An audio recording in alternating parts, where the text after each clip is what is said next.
Decode the world unfiltered. 4, 3, 2, 1. Booster ignition. And liftoff. Artemis 2 now bound for the moon. Good roll pitch.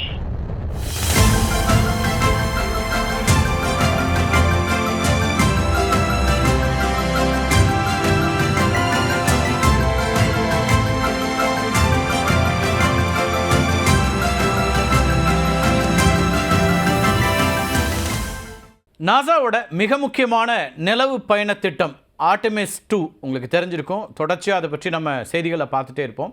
தன்னுடைய வரலாற்று சிறப்பு மிக்க பயணத்தை முடித்து கொண்டு வெற்றிகரமாக பூமிக்கு திரும்பி இருக்கு. விண்வெளி வீரர்களை ஏற்றிச் சென்ற ஓரியன் விண்கலம் பசிபிக் பெருங்கடலில் பாதுகாப்பாக ஸ்பிளாஷ் டவுன் செஞ்சிருக்கு. The Artemis 2 astronauts safely splashed down in the Pacific Ocean on Friday. The Orion spacecraft Integrity bobbing in the ocean after re-entry marked the end of a 10-day journey to the moon and back. NASA கடைசியாக 1972 ஆண்டில் தான் நிலவுக்கு மனிதர்களை அனுப்பியிருந்துச்சு. மனிதன் கடைசியாக நிலவில் கால் பதித்த அந்த பயணத்தோட பேர் அப்போலோ 17. இந்த அப்போலோ 17 விண்கலம் இருக்கு இல்லையா, அது 1972 ஆண்டு டிசம்பர் 7ஆம் தேதி விண்ணில் ஏவப்பட்டுச்சு. இதில் ஜீன் சென்னான், ஹாரிசன் ஸ்மித், அதே போல் ரொனால்ட் எவன்ஸ், இந்த 3 விண்வெளி வீரர்கள் அதில் பயணம் போனாங்க. ஜீன் சென்னான் அதே போல் ஹாரிசன் ஸ்மித் இவங்க நிலவில் தரையிறங்குறாங்க.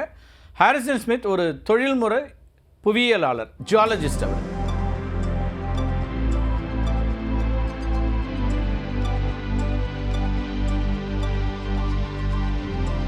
நிலாவுக்கு சென்ற முதல் விஞ்ஞானின்னு இவரை சொல்லலாம். ரொனால்ட் எவன்ஸ் மட்டும் நிலவை சுற்றி இருக்கக்கூடிய விண்கலத்திலேயே தங்கியிருந்தார். அவர் நிலவில் கால் பதிக்கலை, இறங்கலை. அப்போலோ 17 வீரர்கள் நிலவின் மேற்பரப்பில் சுமார் 75 மணி நேரம் தங்கியிருந்தாங்க.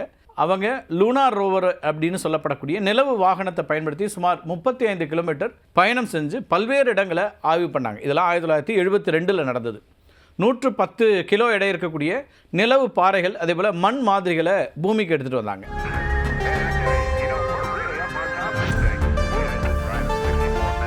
இந்த பயணத்தின் போது தான் நிலவில் தற்செயலாக ஆரஞ்சு நிற மண் அப்படிங்கிறது கண்டறியப்படுது. இது நிலவின் எரிமலை செயல்பாடுகள் குறித்த புதிய உண்மைகளை எல்லாம் உலகத்திற்கு வெளிப்படுத்தக்கூடியதாக அமைந்த ஒரு நிகழ்வுன்னு சொல்லலாம். இந்த பயணத்தின் போது தான் விண்வெளி வீரர்கள் பூமியை முழுமையாக படம் பிடிக்கிறாங்க. ப்ளூ மார்பிள் அப்படின்னு அழைக்கப்படக்கூடிய அந்த புகழ்பெற்ற புகைப்படம் இருக்கு இல்லையா, அது விண்வெளியில் பூமி ஒரு நீல நிற கோலி உருண்டை போல காட்சியளிப்பதை உலகத்துக்கு காட்டுச்சு. ஹிஸ்ட்ரியில் அதிகமாக பகிரப்பட்ட படங்களில் இதுவும் ஒன்று அப்படின்னு பார்க்கலாம். 1972 ஆண்டு டிசம்பர் 2ஆம் தேதி ஜீன் சென்னான் நிலவின் மேற்பரப்பிலிருந்து கடைசியாக விண்கலத்திற்கு ஏறுறாரு. அவர் உள்ள நுழையறதுக்கு முன்னாடி நிலவின் மண் பகுதி இருக்கு இல்லையா, அந்த மண்ணில் தன்னோட மகளோட பேரை, அவங்க பேர் தெரசா டான் சென்னான் அப்படிங்கிறது, அதனோட சுருக்கமாக TDC அப்படிங்கிற எழுத்துக்களை எழுதிட்டு வர்றார். இந்த பயணத்துக்கு பிறகு 50 ஆண்டுகளுக்கு மேலாக மனிதர்கள் நிலவுக்கு செல்லவில்லை அப்படிங்கிறது நமக்கு தெரியும். தற்போது ஆர்டெமிஸ் திட்டம் தான் அந்த நீண்ட இடைவெளியை உடைச்சு மீண்டும் மனிதர்களை நிலவுக்கு அழைத்து போனது. ஆனால் இந்த முறை அவங்க நிலவுக்குள்ளே கால் பதிக்கல, நிலவை சுற்றி வந்திருக்கிறாங்க. ஆர்டெமிஸ் 3, 4, 5ன்னு இன்னும் அடுத்தடுத்த திட்டங்கள் இருக்குது. அதில் மனிதர்கள் நிலவில் கால் பதிக்கக்கூடிய அந்த திட்டமும் இருக்குது. இப்போ ஆர்டெமிஸ் 2 இருக்கு இல்லையா, இந்த திட்டத்தில் ஓரியன் விண்கலம் கடந்த ஏப்ரல் 1ஆம் தேதி ஃப்ளாரிடாவில் இருக்கக்கூடிய, அமெரிக்காவில் ஃப்ளாரிடான்னு இருக்குது, அந்த இடத்துல இருக்கக்கூடிய கெனடி விண்வெளி மையத்திலிருந்து வெற்றிகரமாக விண்ணில் ஏவப்பட்டுச்சு. இதுக்கு உலகின் வலிமையான ராக்கெட்டாக இருக்கக்கூடிய SLS ஸ்பேஸ் லான்ச் சிஸ்டம் அதுதான் பயன்படுத்தப்பட்டுச்சு. 4, 3, 2, 1. Booster ignition. And liftoff. Artemis 2 now bound for the moon. Good roll pitch. Roger, roll pitch.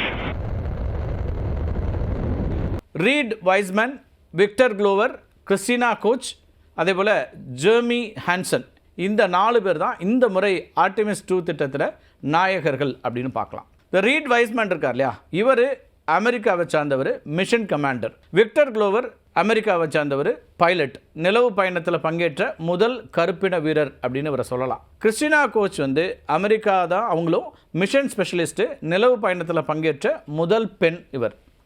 அதேபோல் ஜெர்மி ஹான்சன், இவங்க கனடாவை சார்ந்தவர், மிஷன் ஸ்பெஷலிஸ்ட்டாக இந்த மிஷனில் பயணப்பட்டாங்க.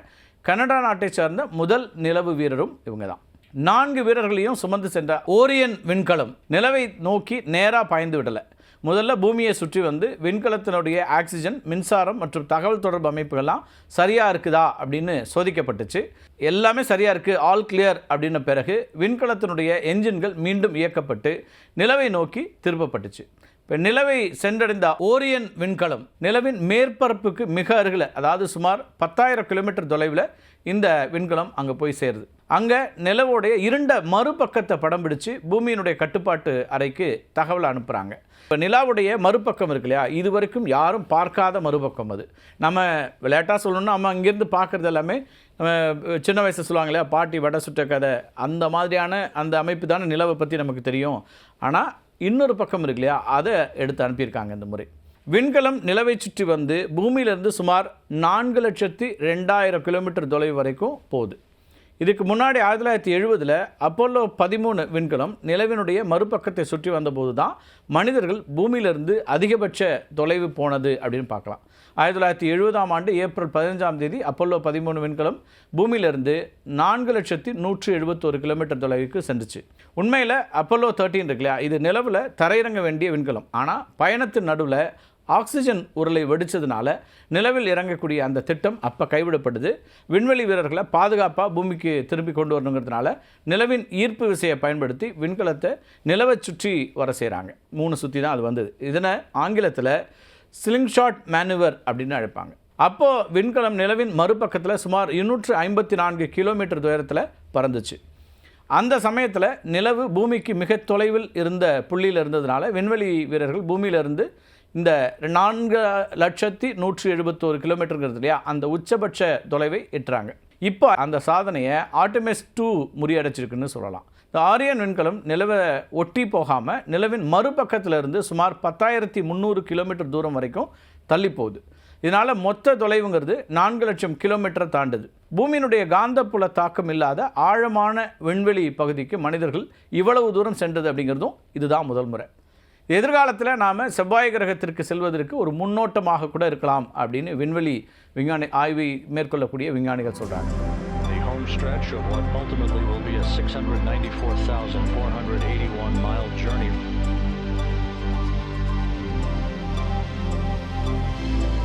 இப்போ நிலவின் மறுபக்கத்தை கடக்கிறப்போ சுமார் 40 நிமிடங்கள் பூமிக்கும் விண்கலத்திற்கும் இடையில் தகவல் தொடர்பு முற்றிலுமாக துண்டிக்கப்பட்டுச்சு. அந்த அவுட்டேஜ் வந்து எதிர்பார்க்கப்பட்ட ஒன்று தான். இது அந்த பயணத்தினுடைய மிகவும் சவாலாக கருதப்பட்ட ஒன்று, எதிர்பார்க்கப்பட்ட ஒன்று, ஆனாலும் சவாலான ஒன்று. இந்த விண்வெளி வீரர்கள் நிலவின் பின்பகுதியை சுற்றி வரும்போது அவங்க ஒரு அபூர்வமான சூரிய கிரகணத்தையும் விண்வெளியிலிருந்து கண்டு ரசித்து பூமிக்கு தகவல் கொடுத்தாங்க. அது மட்டும் இல்லாமல் நிலவின் மறுபக்கத்தை, அதாவது பின்புறத்தை கடந்தபோது நிலவின் மேற்பரப்பில் விண்கற்கள் மோதுவதால் ஏற்படக்கூடிய ஒளி பிழம்புகள் இருக்கு இல்லையா, அதையெல்லாம் விண்வெளி வீரர்கள் கண்டு வியந்திருக்கிறார்கள். அதை வந்து டிஸ்கிரைபே பண்ண முடியலன்னு சொன்னாங்க அங்கேருந்து பேசும்போது. நிலவின் பின்பக்கத்தில் இருந்து கரடு முரடான மேற்பரப்புகளையும் படம் பிடிச்சு அனுப்பிச்சிருக்காங்க. அந்த படங்கள் எல்லாம் நீங்கள் பார்த்துருப்பீங்க, மொத்த இன்டர்நெட்லேயும் அதான் ஆக்கிரமிச்சிருக்கு. 9 நாட்களுக்கு பிறகு விண்வெளி வீரர்கள் 4 பேரும் ஓரியன் விண்கலம் மூலமாக பூமிக்கு திரும்பக்கூடிய பயணத்தை தொடங்கினாங்க. மணிக்கு 38,365 கிலோமீட்டர் வேகத்தில் வளிமண்டலத்திற்குள்ளே நுழையும் போது ஏற்பட்ட உராய்வினால் சுமார் 2,800 டிகிரி சென்டிகிரேட் வெப்பம் உருவாகி ஓரியன் விண்கலம் நெருப்பு பந்து போல காட்சி கொடுத்துச்சு. ஆனாலும் ஆரியனோட வெப்ப கவசம் வீரர்களை பாதுகாப்பாக வச்சுருந்துச்சு. அந்த விண்கலத்துக்குள்ளே 4 பேர் இருக்காங்களே, இப்போ 2,000 டிகிரி சென்டிகிரேட்னா பாருங்கள், 100 டிகிரினா என்ன ஆகும்? அப்போ 100 டிகிரி தான் நமக்கு வந்து தண்ணி கொதிநிலை அப்படிங்கிறது. அப்போ 2,000 டிகிரி எப்படி தாங்க முடியும்னு இருக்கு இல்லையா. ஆனால் அதுக்கேற்ற வகையில் தான் இந்த விண்கலம் வடிவமைக்கப்பட்டிருந்துச்சு. ஓரியன் விண்கலத்தினுடைய வெப்ப கவசம், ஹீட் ஷீல்டு இருக்கு இல்லையா, அது வந்து அந்த விண்கலத்தினுடைய மிக முக்கியமான பாதுகாப்பு அங்கம். விண்வெளியிலிருந்து பூமிக்கு திரும்பும்போது ஏற்படக்கூடிய மரண பயங்கரமான வெப்பத்திலிருந்து விண்வெளி வீரர்களை காப்பது அதனுடைய முக்கியமான வேலை.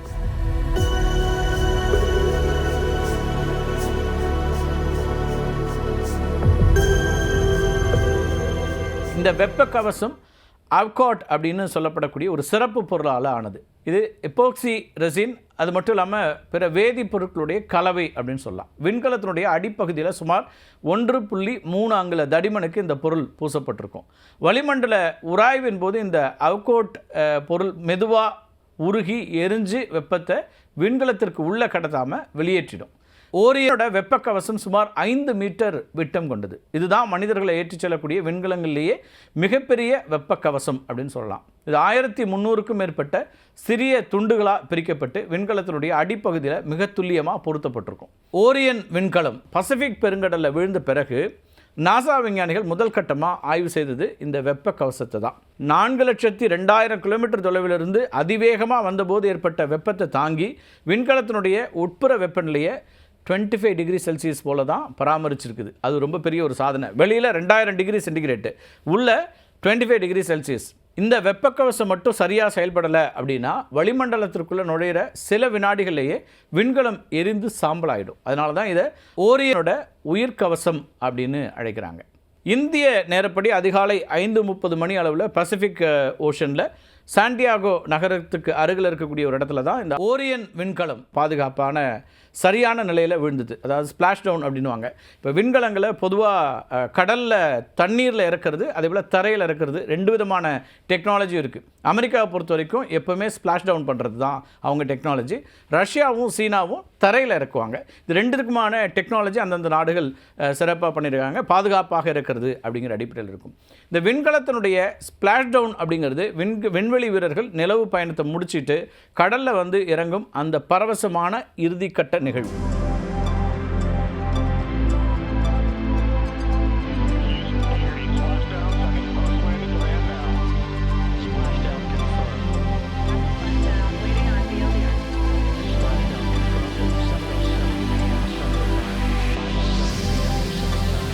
நிலாவிலிருந்து மணிக்கு சுமார் 40,000 கிலோமீட்டர் வேகம். அப்படின்னா பாருங்கள் எவ்வளோ வேகத்தில் வரும். அப்படி வரக்கூடிய ஆரியன் விண்கலம் பூமியினுடைய வளிமண்டலத்திற்குள்ளே நுழையுது. விண்கலம் கடலுக்கு அருகில் வந்தபோது அதனுடைய வேகத்தை கட்டுப்படுத்துறதுக்கு நிலவாரியாக பாராசூட்டுகள் விரிக்கப்படுகின்றன. முதல்ல 2 சிறிய ட்ரோக் பாராசூட்டுகளை நிலைத்தன்மைக்காக திறக்கப்படுது. இறுதியாக விண்கலத்தினுடைய வேகத்தை மணிக்கு வெறும் 30 கிலோமீட்டராக குறைக்கிறதுக்கு 3 பிரம்மாண்டமான ஆரஞ்சு மற்றும் வெள்ளை நிற பாராசூட்டுகள் விரியுது. இது வந்து பார்த்திங்கன்னா ஒரு கால்பந்து மைதானத்தினுடைய அளவில் பாதியை கொண்டிருக்கும். அவ்வளோ பெரிய பாராசூட். மெக்சிகோனுடைய பாஜா கலிஃபோர்னியா கடற்கரைக்கு அருகில் பசிபிக் பெருங்கடலில் ஓரியன் விண்கலம் மெதுவாக வந்து விழுது. கடலில் விழுந்த உடனே விண்கலம் தலைகீழாக கவிழாமல் இருக்கிறதுக்காக அதனுடைய மேற்புறத்தில் இருக்கக்கூடிய 5 பெரிய பலூன்கள், ஃப்ளோட்டேஷன் பேக்ஸ்ன்னு சொல்லுவாங்க, தானாக ஒப்பிக்குது. விண்கலம் விழுந்த இடத்திற்கு மிக அருகிலேயே அமெரிக்க கடற்படையினுடைய USS சாண்டியாகோ அப்படிங்கிற பிரம்மாண்டமான மீட்பு கப்பல் காத்துட்டு இருந்துச்சு. மீட்பு குழுவினர் சிறிய படகுகள் மூலமாக விண்கலத்தை அணுகி அதில் இருக்கக்கூடிய 4 விண்வெளி வீரர்களையும் பத்திரமா மீட்டாங்க. இதெல்லாம் காட்சிகளாக நீங்கள் பார்த்துருப்பீங்க, இப்போவும் பார்க்கலாம். அதுக்கு பிறகு ஆரியன் விண்கலம் கிரேன் மூலமாக தூக்கப்பட்டு கப்பலுடைய உட்பகுதிக்கு கொண்டு செல்லப்பட்டுச்சு. இந்த ஸ்பிளாஷ் டவுன் வெற்றி அடைந்தது தான் ஓரியன் விண்கலம் மீண்டும் பயன்படுத்தக்கூடிய, அதாவது ரீயூசபிள் நிலையில் இருக்குதா அப்படிங்கிறதையும் மனிதர்களை பாதுகாப்பாக பூமிக்கு கொண்டு வரக்கூடிய திறன் கொண்டது அப்படிங்கிறதையும் உறுதிப்படுத்தியிருக்கு. இந்த வெற்றியின் மூலமாக அடுத்த கட்டமாக ஆர்டிமிஸ் 3 திட்டத்தில் நிலவின் மேற்பரப்பில் மனிதர்கள் தரையிறங்குவது இப்போது உறுதியாகியிருக்குன்னே சொல்லலாம். இந்த பயணத்தில் ஒட்டுமொத்தமாக 11,02,398 கிலோமீட்டர் தொலைவுக்கு விண்கலம் பயணித்து சாதனை படைச்சிருக்கு. அதாவது நாட்கள் அடிப்படையில் பார்த்தோன்னா 9 நாட்களுக்கும் சற்று அதிகம்னு சொல்லலாம். கிலோமீட்டர் கணக்கில் பார்க்கும்போது இந்த கிலோமீட்டருங்கிறது 11,02,398 கிலோமீட்டர். இப்படி இந்த விண்கலத்தினுடைய பயணம் அப்படிங்கிறது வந்து புதிய சாதனையாக இருக்கிறது. அதேபோல் இதில் எடுக்கப்பட்ட புகைப்படங்கள், இதில் தொடர்ச்சியாக நடைபெற இருக்கக்கூடிய ஆய்வுகள், இதெல்லாம் மனித குலத்திற்கு மிக முக்கியமானவையாக மாறும் அப்படிங்கிற எதிர்பார்ப்பு எழுந்திருக்கிறது. மீண்டும் ஒரு காணொலியில் சந்திக்கலாம் நண்பர்களே. நன்றி, வணக்கம்.